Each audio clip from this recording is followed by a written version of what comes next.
इस कहानी को सुनने से पहले सबसे पहले आप चैनल को सब्सक्राइब कर दीजिएगा और वीडियो को लाइक कर दीजिएगा ताकि हम आपके लिए ऐसी मोटिवेशनल स्टोरीज लाते रहें। एक बार की बात है, गौतम बुद्ध ने एक गांव में कुछ दिन रुकने का फैसला किया। देखते ही देखते गौतम बुद्ध के पास लोगों की भीड़ इकट्ठी हो गई। लोग अपनी समस्याओं का समाधान मांगने के लिए आने लगे। कुछ दिन के बाद एक स्त्री गौतम बुद्ध से मिलने आ जाती है। उसने कहा, आप किसी राज्य परिवार से लगते हो, फिर अपनी जवानी में ही आपने घर बार छोड़कर संन्यास क्यों ले लिया? तब बुद्ध कहते हैं कि मुझे इस शरीर की सच्चाई जाननी है, जो बीमार पड़ता है, जो बुरा होता है और फिर मर जाता है। इसलिए मेरे लिए जरूरी था कि मैं सांसारिक मोह माया से ऊपर उठ जाऊं। ये सुनकर वह स्त्री बहुत प्रभावित हुई और बुद्ध को अपने घर पर भोजन के लिए आमंत्रित किया और बुद्ध इसके लिए राजी हो गए।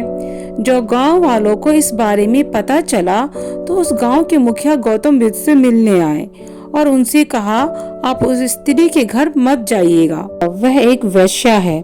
ये सुनकर गौतम बुद्ध ने उस मुखिया का एक हाथ पकड़ लिया और उससे कहा कि अब ताली बजाओ।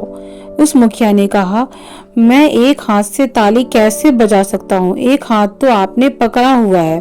तब गौतम बुद्ध कहते हैं कि अगर कोई आदमी चाहे तो मन से खुद को इतना मजबूत बना सकता है कि उसके सामने दुनिया की सबसे खूबसूरत लड़की हो या क्यों ना आ जाए, लेकिन उसका मन नहीं भटकेगा।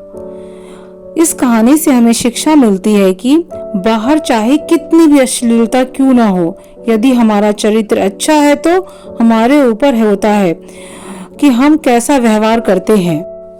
जैसे एक हाथ से ताली नहीं हो सकती, वैसे ही कोई भी गलत काम एक तरफ से नहीं होता।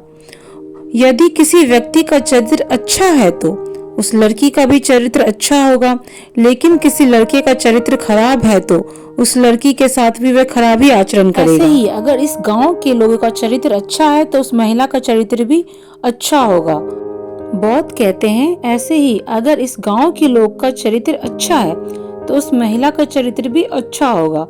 अगर उस महिला का चरित्र खराब है तो इसका मतलब है कि इस गांव के लोगों का भी चरित्र सही नहीं है। कहानी अच्छी लगी हो तो चैनल को सब्सक्राइब कर लीजिएगा, वीडियो को लाइक कर